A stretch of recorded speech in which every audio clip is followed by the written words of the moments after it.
तो आज की कहानी एक ऐसे औरत के ऊपर आधारित है जो अपने पति के सामने ही गैर मर्दों से संबंध बनाती है। तो चलिए कहानी की शुरुआत करते हैं, जहाँ पर हमें निक नाम के एक आदमी को दिखाया जाता है और ये व्यक्ति हार्ड साइकिलिंग करके अपने घर पर पहुँचता है। वहाँ पर हम उसकी वाइफ को देखते हैं जिसका नाम मेलिंडा होता है और वो सीढ़ियों पर बैठकर उसका इंतजार कर रही होती है। तभी निक उससे पूछता है कि आखिर क्या हुआ जो तुम यहाँ पर बैठी हुई है इतना। मेलिंडा कहती है कुछ नहीं, और वो सीढ़ियों से चढ़ती हुई सीधा अपने बेडरूम में चली जाती है। लेकिन हम निक को उसके कमरे में जाते हुए नहीं देखते, बल्कि निक अपने कमरे में जाता है, जिससे हमें पता चलता है कि इन दोनों के रिश्ते ठीक नहीं चल रहे।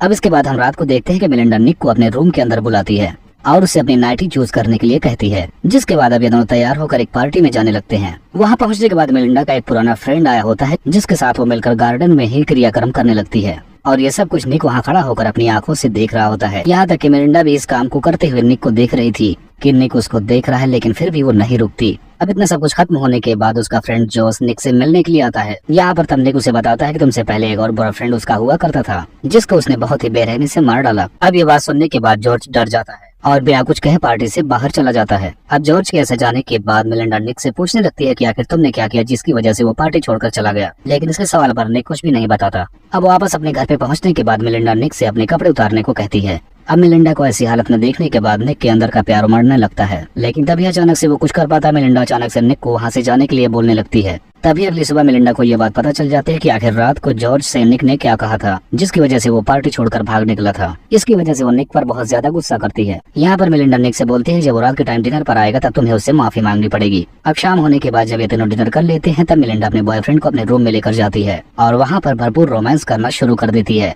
और ये सब कुछ निक भी वहाँ दूर खड़ा होकर देख रहा था। अब अगली सुबह निक और मेलिंडा एक पार्टी में जाते हैं, जहाँ पर निक की एक टोनी नाम के आदमी से बहस हो जाती है। जिसके बाद हम निक को एक लड़की के साथ नाचते हुए देखते हैं और ऐसा देखने के बाद वहाँ पर खड़े सारे लोग बहुत ही हैरान थे, क्योंकि आज तक उन्हें ये पता था कि निक डांस नहीं कर पाता है। अब उसका ऐसा डांस देखने के बाद मेलिंडा निक से काफी ज्यादा इम्प्रेस हो जाती है और लौटते टाइम वो गाड़ी में ही निक के साथ काम क्रिया शुरू कर देती है और अब इनके घर आने तक ऐसा ही चल रहा होता है।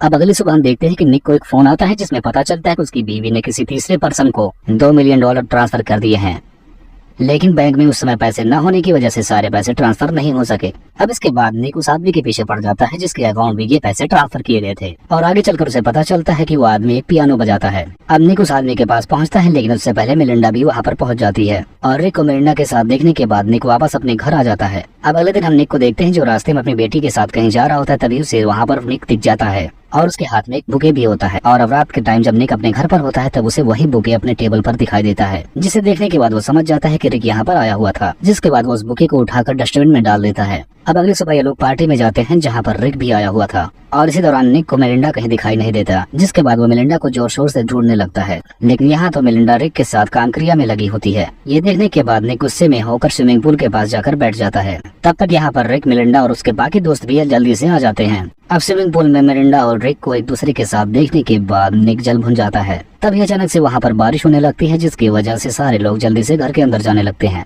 लेकिन हम देखते हैं कि निक अभी भी वहीं पर बैठा हुआ था और इसके अलावा मेलिंडा का बॉयफ्रेंड निक भी अभी तक वहीं बैठा हुआ था। और तभी इसी मौके का फायदा उठाकर निक रिक को पानी में डुबाकर मारने लगता है और उसे मारने के बाद वापस आराम से घर के अंदर चला जाता है। अब जब मेलिंडा को वो कहीं नहीं दिखाई देता तब उसे स्विमिंग पूल में ढूंढने के लिए जाती है और वहाँ पर उसे उसकी डेड बॉडी तैरती हुई मिल जाती है। ये देखने के बाद मेलिंडा जोर से चिल्लाती है, लेकिन जब सारे लोग पहुंचकर उसे बचाव करते हैं तब उसे डेड बॉडी मिलती है और उन्हें पता चलता है कि रिक अब तक मर चुका है। अब इसके बाद यहाँ पर पुलिस आकर सबसे पूछताछ करती है, जहाँ पर मेलिंडा बताते हैं कि इसे मेरे पति ने ही मारा है, लेकिन कोई सबूत न मिलने की वजह से पुलिस उसे कुछ नहीं कर पाती और वहाँ से चली जाती है। अब अगले दिन निक जब साइकिलिंग करने के लिए निकल पड़ता है तभी उसे एहसास होता है कि कोई उसके पीछे पड़ रहा है।